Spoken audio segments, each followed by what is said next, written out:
સાબરકાંઠા જિલ્લામાં સાબરમતી નદીમાંથી ગેરકાયદેસર રીતે ખનન કરીને ખનીજ માફિયાઓએ 2 નંબર ઓવરલોડ ગાડીઓ ભરીને રેતી ચોરી કરી રહ્યા છે અને સરકારની તિજોરીને મોટા પાયે નુકસાન પહોંચાડી રહ્યા છે। તેમ છતાં સાબરકાંઠા જિલ્લા ખાણ ખનીજ વિભાગ કેમ ઘોર નિંદ્રામાં સૂઈ રહ્યું છે કે પછી અધિકારીઓ ના થઈ રહ્યા છે? મસમોટા વહીવટે એક ગંભીર સવાલ ઊભો થઈ રહ્યો છે।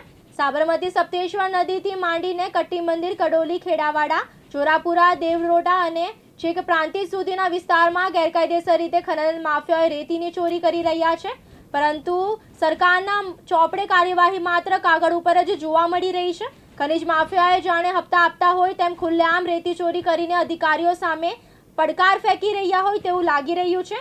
જે ગામની નજીક સાબરમતી નદી આવેલી છે તે ગામ નજીકથી ખનીજ માફિયાઓ રેતી ચોરી કરી રહ્યા છે। તે ગામમાં થઈને ઓવરલોડ ગાડીઓ પસાર થઈ રહી છે, જેના લીધે ગામના રોડ રસ્તાની હાલતો કફોડી બની રહી છે। તેમ છતાં અધિકારીઓ હપ્તા લેતા હોય તેમ કાર્યવાહી કરવા નિષ્ફળ નીવડ્યા છે। અગાઉ પણ ગાંધીનગર ખાણ ખનીજ વિભાગ દ્વારા રેડ કરીને કાર્યવાહી કરવામાં આવી હોત તો આવી સ્થાનિક ખનીજ વિભાગ કેમ ઊંઘતું ઝડપાય છે તે ગંભીર સવાલ ઊભો થયો છે। જો સાબરકાંઠા જિલ્લામાં ખનીજ માફિયા ઉપર કોઈ જ પ્રકારની કાર્યવાહી નહીં કરવામાં આવે તો સરકારની તિજોરીની મોટા પાયે નુકસાન થાય તેમાં કોઈ પણ નવાઈની વાત નથી। તો હવે ખાણ ખનીજ વિભાગનું ભ્રષ્ટાચારી તંત્ર હવે જાગે અને આવા લોકો સામે યોગ્ય કાર્યવાહી કરે તેવી લોક માંગ ઉઠી છે। ભારતસિંહ રાઠોડ, દિવ્યાંગ ન્યૂઝ, સાબરકાંઠા।